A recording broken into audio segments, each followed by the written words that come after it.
Assalamualaikum warahmatullahi wabarakatuh.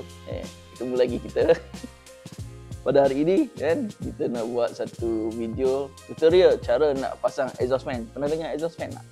Exhaust fan ni selalunya ada di toilet. Selalunya lah. Rata-rata ada di toilet. Ada juga yang letak dekat dapur. Ada juga yang letak dekat bilik. Tapi kebanyakannya dekat toilet. Fungsi dia adalah untuk proses penukaran udara. Untuk menghilangkan udara panas supaya jadi sejuk sikit tempat tu, ataupun proses untuk penukaran udara supaya tempat tu bau tak apa nak sedap, dia jadi okey sikit lah. Okey, jadi apa yang berlaku adalah rumah ni ada beberapa tandas, tapi tandas utama dalam bilik tu yang kita dah buat bagi cantik, lighting cantik, luas pun dia yang paling luas, lantai dia pun paling cantik kan, sinki pun besar, cermin besar. Tapi ada setengah-setengah waktu aku ni tak suka pergi tandas tu. Sebab apa? Sebab tak selesa dari segi aspek yang tadi tu. Dia rasa bahang, dia rasa udara tak bergerak. Sedangkan ada tingkap, tapi kita rasa udara tu macam tak bergerak kan. Mungkin laluan di luar bilik tu bukan laluan angin. Mungkinlah, kita pun tak tahu kan. Tapi rasa macam tak selesa lah tandas ni. Ada setengah-setengah waktu, so terpaksa pergi tandas lain kan. Maksudnya dalam rumah ni juga dia pergi tandas lain. Sehingga kan wife tu tanya, abang kenapa pergi tandas lain ni? Nak isap rokok Benda lah nak isap rokok apa kan. So jawapan dia sebab tandas tu ada setengah waktu dia tak sesuai. Sebab dia rasa macam panas. Dia betul-betul kalau tengok di sudut rumah tu matahari duduk macam ni, sini toilet tu memang panas lah. Jadi apa yang kita buat adalah ini dia, exhaust fan. Nampak? Kita beli kat Shopee. Satu. Yang satu lagi, ini dia. Yang ni cantik sikit lah dari segi design, tapi dia kecil sikit. Yang ni kita letak kat bilik anak. Yang ni kita letak kat bilik kita. Yang ni harga dia mahal sikit. Yang ni murah sikit. Yang tadi ni murah sikit. So yang ni daya sedutan dia lagi kuat lah, lagi bagus lah. Dan saya rasa yang ni lagi better pada yang ini. Kalau ruang tu kecil mungkin sesuai yang ni. Tapi kalau ruang tu besar sikit, baik ambil yang ni terus, lagi bagus. Okey, tanpa membuang masa, kita pergi kepada cara pemasangan. Jom kita play video. Sambil-sambil saya komen, kita tengok video. Okey, ini adalah kertas. Kertas ni, kertas kotak ni kita ukur. Kita ukur berapa keluasan dia. Jom kita tengok. Ini kipas Mitsubishi. Saya tunjuk satu pemasangan sahaja. Yang satu lagi tak saya tunjuk lah. Hampir sama saja cara pemasangan dia. Alright, kita letak di atas kotak. Yang tadi kotak ni dah ada dia dah ada yang saya lukis, maknanya kosong lah. Okay, so kita lakarkan dia. Lakarkan menggunakan marker pen. Okey, ini kita ukur. Kita ukur berapa kedalaman dia. Kita tengok sini ukuran kebahagiaan dalam 1.6. So kita buat titik. Kita buat titik daripada garis yang kita lakarkan tadi, 1.6 cm, 1.6 cm di setiap sisi. Tujuan dia untuk kita membuat satu garis lurus. Dan garis lurus ni apa dia? Garis lurus ni adalah gabungan daripada satu titik ke satu titik kan. Betul. So kita buat satu garis lurus supaya kita boleh tahu berapa potongan yang patut kita buat nanti. Okey, lepas kita buat garis lurus, kita ambil gunting, kita potong.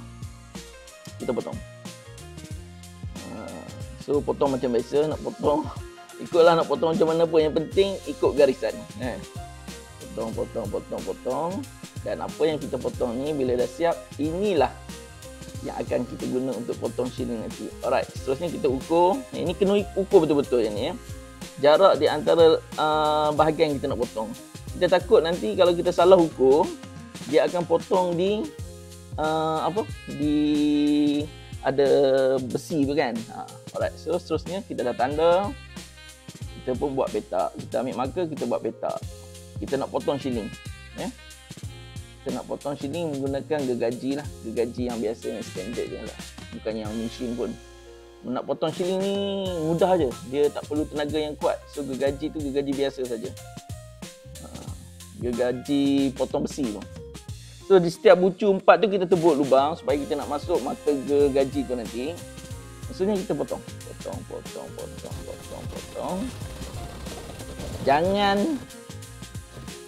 kita panggil apa? Jangan menggunakan kekerasan. Layan je, potong sambil layan je.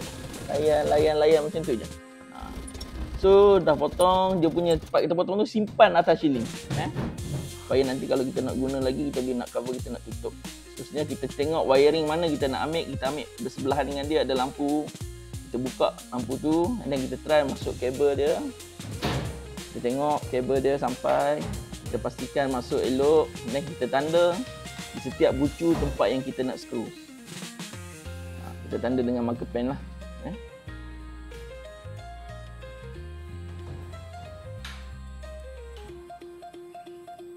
Okey. Situ. Tanda lagi. Alright. Lepas tanda, kita pun screw lah. Kita tebuk lubang tu. Sebab kita nak tanam wall plug dia kan. Okey, dah siap. Yang ni wajib ada. Yang ni. Wajib ada benda ni. Tak ada benda ni, memang tak jadi. Okey. Jangan ketat sangat. Jangan longgar. Make sure dia ketat. Baru kita pulas skru tu, benda tu dia tak pusing sekali. Seterusnya, masukkan wire. Pastikan kedudukan yang sesuai. Nak kita tempatkan dia.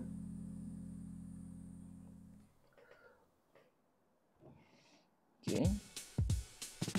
Kita skru guna tangan dulu sekadar nak bagi dia pegang. Dan kita kemaskan dengan menggunakan drill kita. Kita pasang cover. Okey, seterusnya part wiring. Kita tarik wire dia. Wiring dia sangat simple. Ada 3, wire bumi, wire hidup live dengan wire neutral. Senang kan? Sambungkan ke lampu. So maksudnya bila kita buka lampu, automatik exhaust fan kita akan hidup lah. Okay, kita pasang balik lampu. Tak susah, senang saja. Okay, kita test tengok macam mana dia jalan. Bila on dia buka. So selamatlah, tempat ni akan tutup lah. Siap, mudah. Okay, so pada saya benda ni sangat penting. Lepas saya pasang, perubahan yang dirasa amat ketara. Maksudnya kalau dulu nak masuk bilik air tu, tak nak guna bilik air ni. Sekarang selesa, memang selesa. Selesa sangat-sangat. Itu saya boleh cakap. So dengan bermodalkan benda ni, yang ni harga dia 100 lebih, 130 kalau tak salah saya beli kat Shopee. Yang ni harga dia dalam RM70 saja. Yang ni saya pasang kat bilik anak. Sebab toilet dia kecil sikit ya. Yang ni memang puas hati. Sangat puas hati. So saya recommended kepada semua yang mengalami masalah yang sama, boleh cuba buat cara pemasangan yang saya buat ni. Mungkin cara saya ni tidak yang terbaik. Mungkin saya yakin ada lagi pemasangan yang lagi kemas, lagi bagus Tapi dengan perkongsian saya ni, saya harap semoga bermanfaat lah untuk semua. Okey, jumpa lagi. Assalamualaikum.